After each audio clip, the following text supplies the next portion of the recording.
अल्हम्दुलिल्लाह रब्बिल आलमीन वस्सलातु वस्सलाम अला नबीना मुहम्मद व अला आलिहि व सहबिहि अजमईन, अम्मा बाद। इस्लामी भाइयों, इंसानी ज़िंदगी का मकसद बल्कि अव्वली मकसद आखिरत की कामयाबी व सुरखरुई हासिल करना है। अगर ये मकसद न रहा तो खसरत दुनिया व आखिरा के मुतरादिफ है, यानी उसका दुनिया और आखिरत दोनों में खसारा होगा और टूटा होगा। लेकिन एक मोमिन के लिए जिस तरह आखिरत की सआदत व कामयाबी मकसूद है, उसी तरह से दुनिया की फौज व फलाह भी मतलूब है। इसलिए ये दुआ सिखाई गई है, रब्बना आतना फिद दुनिया हसना व फिल आखिरति हसना व क़िना अज़ाबन नार। ऐ रब, हमें दुनिया के अंदर नेकी व भलाई अता फरमा और आखिरत के अंदर भी भलाई अता फरमा, और हमें जहन्नम के अज़ाब से महफूज रख और निजात दे।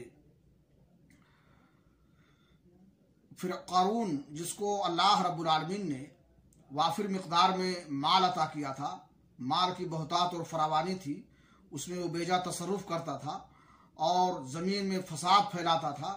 उसकी कौम ने उसको नसीहत करते हुए कहा, वब्तग़ि फ़ीमा आताका अल्लाहु दारल आखिरता वला तंसा नसीबका मिनद दुनिया, कि जो कुछ अल्लाह रब्बुल आलमीन ने तुझको अता किया है, इससे आखिरत के का घर तलाश कर और दुनिया में भी जो तेरा हिस्सा है उसको फरामोश ना कर, उसको ना भूल।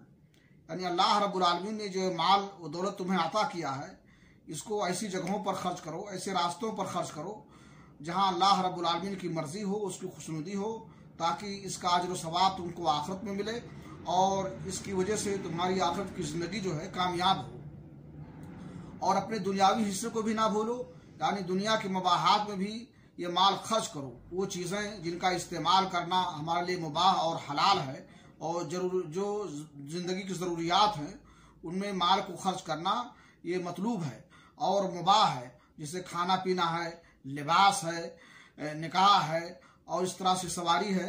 जितनी भी ज़रूरियात की चीज़ें हैं उसमें माल खर्च करना चाहिए, इसलिए कि अल्लाह रब्बुल आलमीन का भी इंसान पर हक़ है और उसके जिस्म का भी उस पर हक़ है, उसके बाल बच्चों का भी उस पर हक़ है, उसकी बीवी का उस पर हक़ है और मेहमानों का भी हक़ है।